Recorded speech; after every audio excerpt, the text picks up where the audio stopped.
जय हिंद friends, welcome back to channel. स्वागत है एक बार फिर से आपके अपने इस यूट्यूब चैनल पर।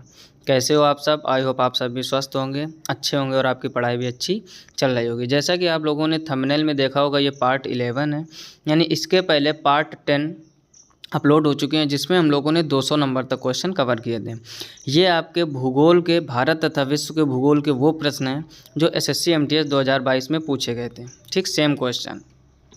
और ये इसका लास्ट लेक्चर होगा, यानी लगभग 225-230 के करीब आपके क्वेश्चन बने थे जो भारत तथा विश्व के भूगोल से बने थे। ठीक, और SSC MTS 2022 के सभी पेपरों के मिलाकर बने थे। तो फटाफट से वीडियो को लाइक कर दीजिए। चलिए वीडियो स्टार्ट करते हैं, देखते हैं पहला क्वेश्चन यानी 201 नंबर। क्या लिखा हुआ है? लिखा है कर्तन दहन प्रणाली, फिर लिखा है कृषि को, फिर ब्लैंक दिया हुआ है, राज्य में बेबर या दाहिया के नाम से जाना जाता है। फिर से समझ लीजिए, लिखा है कर्तन दहन प्रणाली स्लैश एंड बर्न, कृषि को राज्य में बेबर या दहिया के नाम से जाना जाता है। तो देखते हैं इसके ऑप्शन। पहला लिखा है उत्तर प्रदेश, फिर लिखा है असम, फिर लिखा है मध्य प्रदेश और फिर लिखा है उड़ीसा।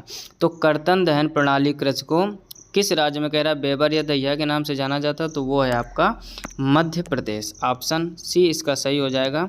वेरी इंपॉर्टेंट क्वेश्चन है, आप सही से तैयार कर लीजिए। यानी मध्य प्रदेश राज्य में कर्तन दहन प्रणाली को बेबर या दहिया के नाम से जाना जाता है। नेक्स्ट क्वेश्चन देखिए, 202 नंबर।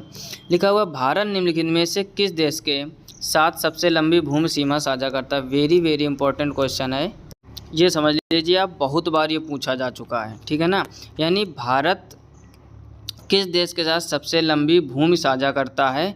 तो पहला ऑप्शन लिखा हुआ है यहाँ पर नेपाल, दूसरा लिखा है बांग्लादेश, तीसरा लिखा है पाकिस्तान और चौथा लिखा है चीन। तो इसका ऑप्शन बी ही सही हो जाएगा, यानी बांग्लादेश। Very important question. देखो इसको थोड़ा मैप से आप समझ लीजिए। जैसे जो इंडिया का मैप होता है वो कुछ इस टाइप से होता है लगभग। ठीक है ना, ये आपका यहाँ से नेपाल होता है, ये सिक्किम, और ये इधर भूटान बन जाएगा देश, और यहाँ से ऐसे ये घूमके ये राजस्थान का इलाका हो गया, और ये गुजरात हो गया, और ये नीचे ऐसे ये चेन्नई का इलाका हो गया, इधर आंध्र प्रदेश, उड़ीसा, और ऐसे करके कुछ बना है। अब देखो ध्यान से समझो, बांग्लादेश जो है आपका वो इस हिसाब से इधर बना हुआ है।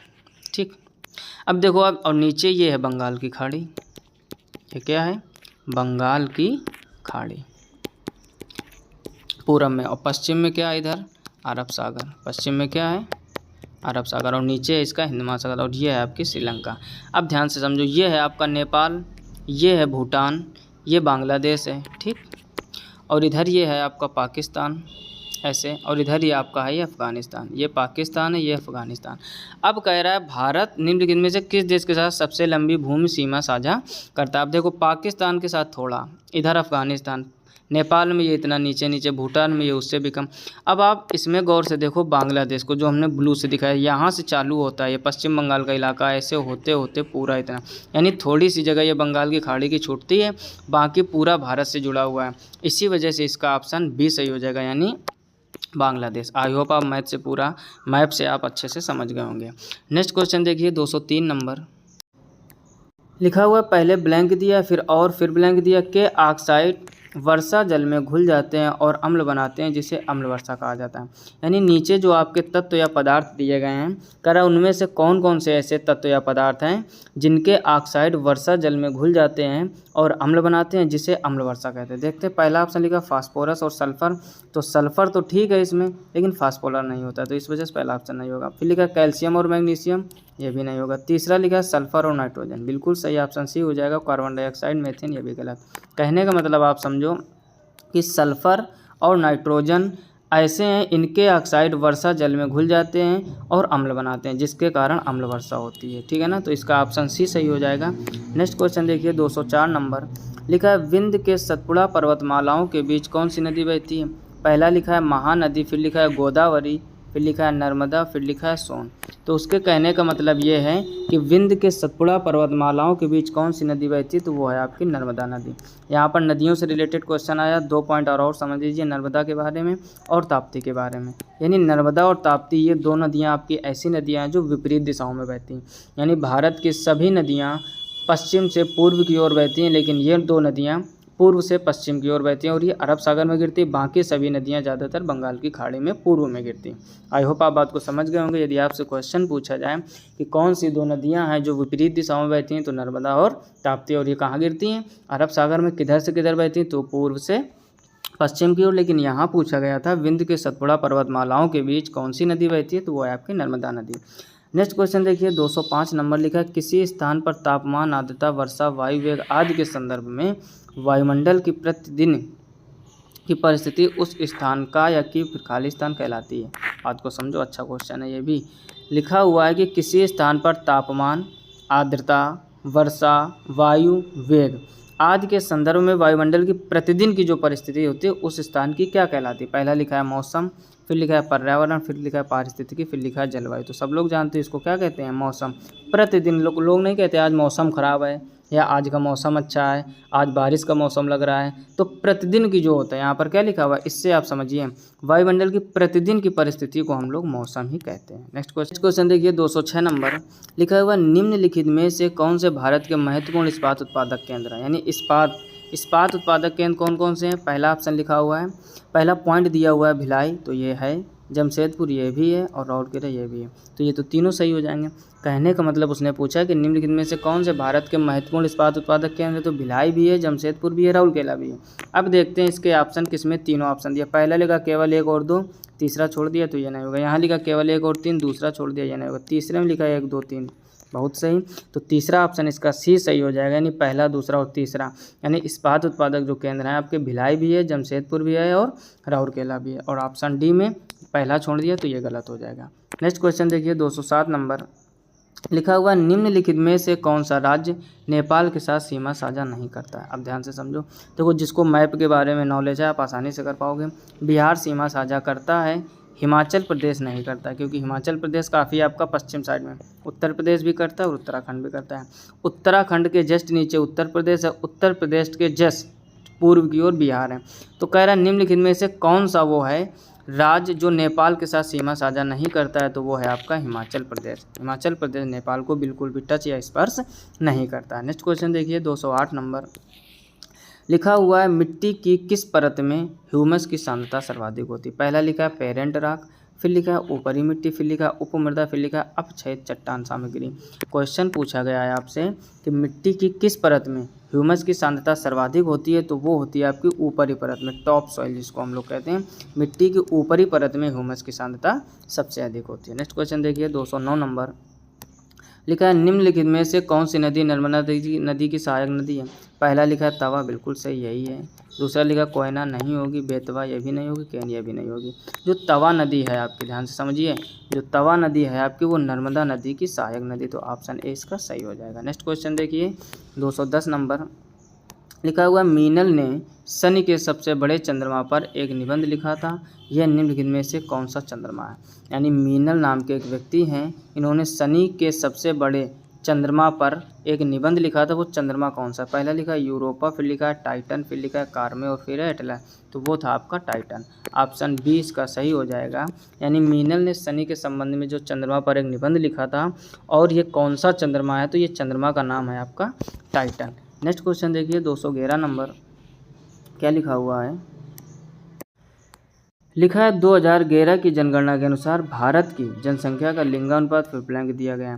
यानी जो 2011 की जनगणना हुई थी उसमें कितने पुरुषों पर कितनी महिलाएं थीं, कहने का मतलब ये। और ये प्रति 1000 पुरुषों पर देखा जाता है। कितने पर देखा जाता है, प्रति 1000 पुरुषों पर महिलाओं की संख्या देखी जाती है। देखते हैं इसके ऑप्शन। पहला ऑप्शन दिया गया 984, फिर लिखा 867, फिर लिखा 966, फिर लिखा 943। तो ऑप्शन डी इसका सही हो जाएगा।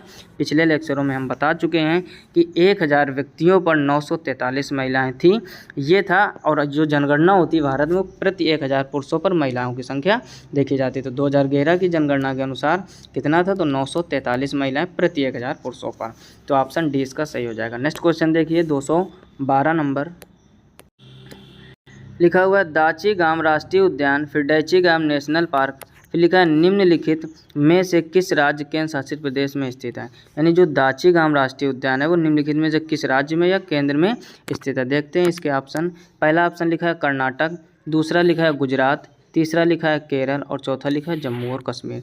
तो ये जम्मू और कश्मीर में ही तो है, तो इसका ऑप्शन डी सही हो जाएगा। वेरी वेरी इंपॉर्टेंट क्वेश्चन कह रहा है दाची गैम राष्ट्रीय उद्यान। देखो अब राष्ट्रीय उद्यान आया तो राष्ट्रीय उद्यान से रिलेटेड जितने भी क्वेश्चन बन सकते हैं आप ज़रूर से ज़रूर तैयार करके जाइए। अगर उससे क्वेश्चन रिलेटेड बनेगा तो आप ज़रूर सही करके आओगे। अब ये नहीं कि दाची गैम राष्ट्रीय उद्यान पूछा गया तो आपने बस यही रट्टा मार लिया जम्मू और कश्मीर। अब जितने भी आपके राष्ट्रीय उद्यान हैं उन सब से रिलेटेड आप क्वेश्चन को पढ़कर जाइए। नेक्स्ट क्वेश्चन देखिए 213 नंबर लिखा हुआ है महासागर की औसत लवणता, फिर ब्लैंक दिया है भाग प्रति 1000 ग्राम है। यानी जो महासागर की औसत लवणता है भाग प्रति 1000 ग्राम, यानी 1000 ग्राम में कितने भाग। पहला लिखा है 45, फिर लिखा है 35, फिर लिखा है 25, फिर 55। तो इसका ऑप्शन बी सही हो जाएगा क्या 35, यानी महासागर की औसत लवणता 35 भाग प्रति 1000 ग्राम है। नेक्स्ट क्वेश्चन देखिए 214 नंबर लिखा है भारत का दक्षिणी भाग, फिर ब्लैंक दिया है लिखा है कटिबंध में पड़ता है। यानी भारत का दक्षिणी भाग ब्लैंक कटिबंध में पड़ता है। पहला लिखा है वर्षा, फिर लिखा है शीतोष्ण, फिर लिखा है ध्रुवीय और फिर लिखा है उष्ण। तो ये कहाँ पड़ता है, ये उष्ण कटिबंध में पड़ता है। तो ऑप्शन डी इसका सही हो जाएगा।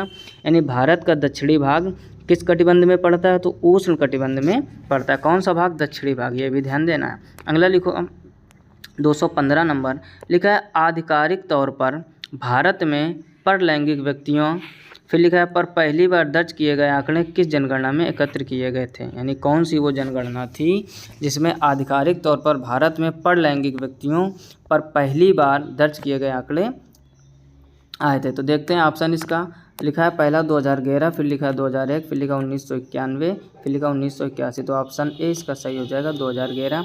बार बार हम चर्चा कर चुके, जो लास्ट टाइम आपकी जनगणना हुई थी वो 2011 में हुई थी, 2021 में होनी थी, क्योंकि हर 10 वर्ष में ये भी क्वेश्चन बहुत पूछा जाता है एसएससी में कि कितने वर्षों में भारत में जनगणना होती है जनसंख्या की। तो जनसंख्या की जनगणना भारत में प्रत्येक 10 वर्ष में होती है। 2021 में कोरोना महामारी की लॉकडाउन की वजह से नहीं हो पाई थी, अब 2031 में आपकी होनी है। तो इसका ऑप्शन ए सही हो जाएगा। यानी लास्ट टाइम कब हुई थी, 2011 में, और उसी में आधिकारिक तौर पर भारत में परलैंगिक व्यक्तियों पर पहली बार ये आंकड़े दर्ज किए गए थे। नेक्स्ट क्वेश्चन देखिए 216 नंबर, पहले ही ब्लैंक लिखा है, फिर लिखा है अलकनंदा और धौलीगंगा नदी के संगम का स्थान है।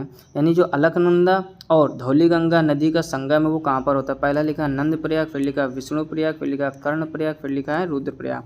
तो इसका ऑप्शन बी सही हो जाएगा, विष्णु प्रयाग। अब ध्यान से समझिए, सबसे जो इम्पोर्टेंट क्वेश्चन है नदियों का आपका संगम के बारे में बनता है। जैसे इलाहाबाद यानी प्रयागराज का जो संगम है वहाँ पर गंगा और यमुना का संगम है।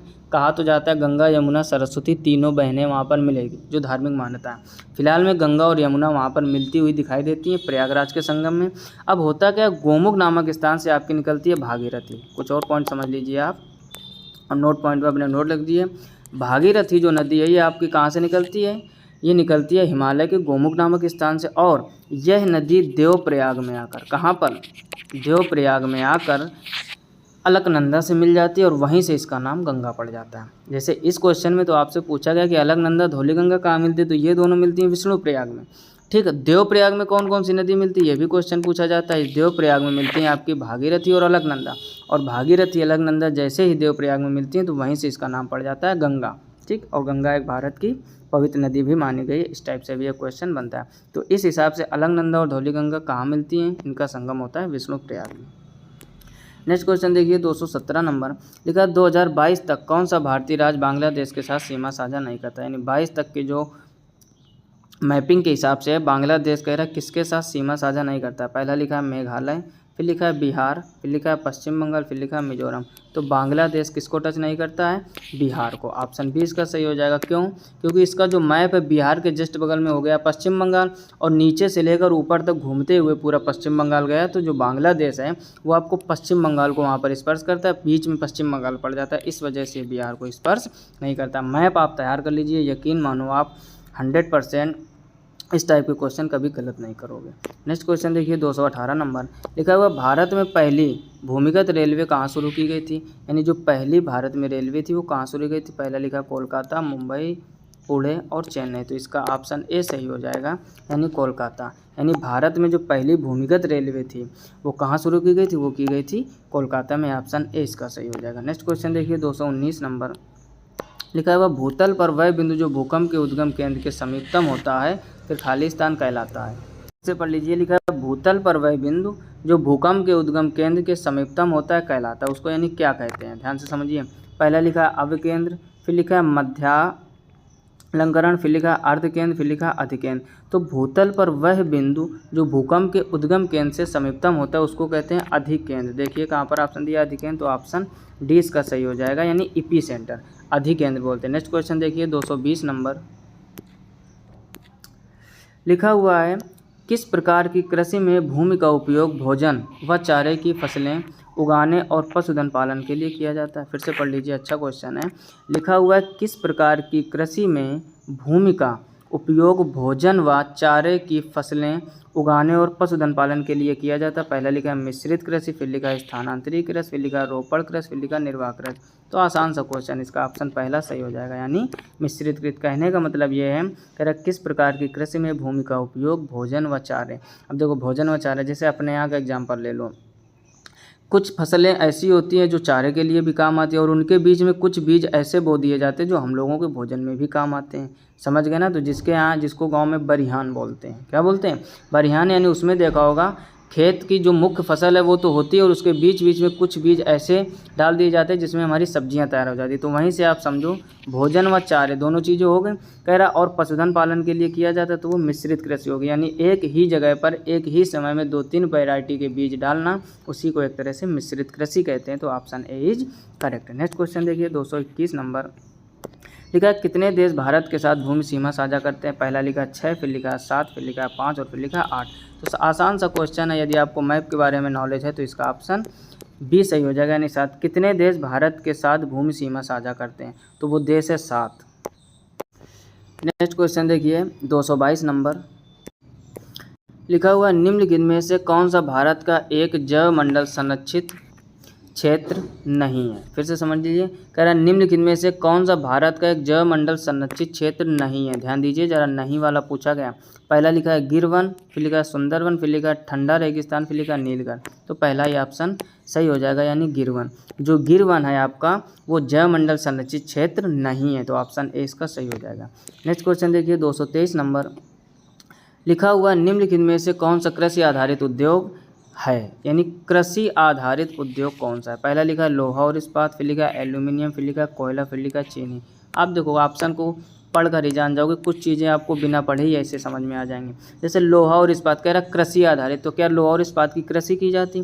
क्या एल्यूमिनियम पदार्थ या धातु है इसकी कृषि की जाती। क्या कोयले की कृषि की जाती। कृषि किसकी की जाती है, गन्ने की, और गन्ने से ही आपकी चीनी या फिर गुड़ बनता है। समझ गए बात को। तो कृषि आधारित उद्योग चीनी। कुछ क्वेश्चन आपने कॉमन सेंस भी है ना, तब भी आसानी से आप कर पाओगे। अगला लिखा हुआ है 224 नंबर भारत की समुद्री तटरेखा जिसमें अंडमान और निकोबार द्वीप समूह तथा लक्षद्वीप समूह भी शामिल है ब्लैंक लंबी है। यानी जो भारत की समुद्री तटरेखा वो कितनी लंबी है, जिसमें आपका अंडमान निकोबार द्वीप समूह और लक्षद्वीप समूह। पहला लिखा है 7416.6 किलोमीटर, फिर लिखा है 7616 किलोमीटर, फिर लिखा है 7516.6 किलोमीटर, फिर लिखा है 7716। तो इसकी जो एग्जैक्ट वैल्यू है वो 7516.6 किलोमीटर। ऑप्शन सी इसका सही हो जाएगा। फिर से पढ़ लीजिए, लिखा है भारत की समुद्री तटरेखा जिसमें अंडमान और निकोबार द्वीप समूह तथा लक्षद्वीप समूह भी शामिल हैं ब्लैंक लंबी है। तो लिखा है 7516.6 किलोमीटर। ऑप्शन सी इसका सही हो जाएगा। नेक्स्ट क्वेश्चन देखिए 225 नंबर लिखा है 2011 की जनगणना के अनुसार भारत में आदिवासियों की जनसंख्या निकटतम कितनी है। कह रहा 2011 की जनगणना जो हुई थी उसमें भारत में आदिवासियों की जनसंख्या कितनी है। इंपॉर्टेंट क्वेश्चन है, बन सकता है एग्जाम में, वेरी वेरी इंपॉर्टेंट कर लीजिए आप, क्योंकि इस समय जो आपकी राष्ट्रपति हैं वो द्रौपदी मुर्मू और वो भी एक आदिवासी हैं। तो आदिवासी से रिलेटेड क्वेश्चन बन सकता है। पहला लिखा है 16.45 करोड़, फिर लिखा है 10.42 करोड़, फिर लिखा है 12.45 करोड़ और फिर लिखा है 14.45 करोड़। तो लगभग 10 करोड़ के बराबर, यानी ऑप्शन बी इसका सही हो जाएगा। इसका आंसर 10.42 करोड़, यानी लगभग 10.5 करोड़ भी कह सकते हैं। 2011 की जनगणना का ये आंकड़ा है, यानी 2011 की जनगणना के अनुसार भारत में जो आदिवासियों की संख्या है वो लगभग 10.5 करोड़ या एग्जैक्ट वैल्यू 10.42 करोड़ अर्थात 10 करोड़ 42 लाख है। नेक्स्ट क्वेश्चन देखिए 226 नंबर लिखा है मेंटल के ऊपरी भाग को खाली स्थान कहा जाता है। स्थल मंडल, दुर्बलता मंडल, कर्ष मंडल और मध्य मंडल। तो जो मेंटल होता है उसके ऊपरी भाग को क्या कहते हैं? दुर्बलता मंडल।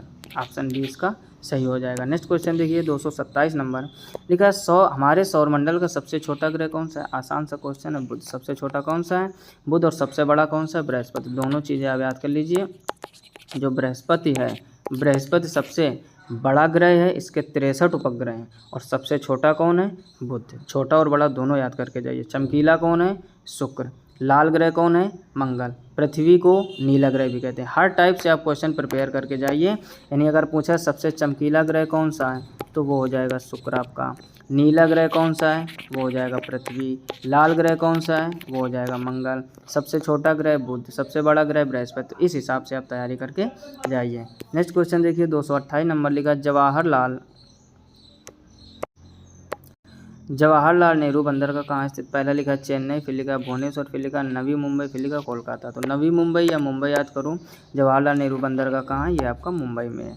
आई होप आप पॉइंट को अच्छे से समझ रहे होंगे। यदि वीडियो अभी भी नहीं लाइक किया तो जल्दी से लाइक कर दीजिए। नेक्स्ट क्वेश्चन देखिए 229 नंबर लिखा हुआ 2011 की जनगणना के अनुसार निम्न में से किस राज्य का लिंगानुपात सबसे अधिक है? यानी 2011 की जो जनगणना हुई थी उसमें कौन सा ऐसा राज्य जिसका लिंगानुपात सबसे अधिक? पहला लिखा महाराष्ट्र, फिर लिखा मेघालय, फिर लिखा मध्य प्रदेश, फिर लिखा उत्तर प्रदेश। तो मेघालय ही ऑप्शन इसका सही हो जाएगा।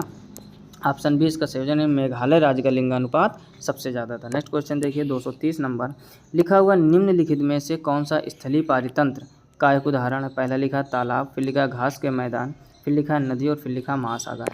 तो जो स्थलीय पारितंत्र है उसका उदाहरण क्या है? तो उसका ऑप्शन बी सही हो जाएगा, यानी घास के मैदान। तो ये थे 230 क्वेश्चन जो भारत तथा विश्व के भूगोल के एसएससी एमटीएस 2022 में पूछे गए थे, जैसा कि आप देख रहे होंगे।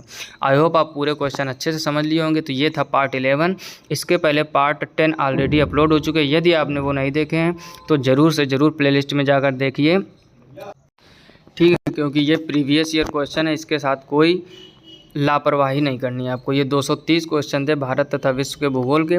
यदि आपने इसके पहले के लेक्चर नहीं देखे तो ज़रूर से ज़रूर प्लेलिस्ट में जाकर देखिए, या फिर उनका लिंक नीचे डिस्क्रिप्शन में मिल जाएगा। आई होप आप पूरे पॉइंट अच्छे से समझ गए होंगे। यदि आप भी चैनल पर पहली बार आए तो चैनल को सब्सक्राइब करके नोटिफिकेशन बेल को ऑल पर ज़रूर से ज़रूर सेलेक्ट कर लीजिए। और हाँ, एक बात, यदि आपको बायोलॉजी के क्वेश्चन चाहिए या इकोनॉमिक्स के चाहिए तो आप कमेंट बॉक्स में कमेंट कीजिए। जल्द से जल्द उसकी PDF बना के आपको सारे प्रीवियस ईयर क्वेश्चन प्रोवाइड कराए जाएंगे। मिलते हैं नेक्स्ट वीडियो में। तब तक अपना ख्याल रखिए, अच्छे से पढ़ाई करते रहिए। तब तक के लिए जय हिंद, राधे राधे।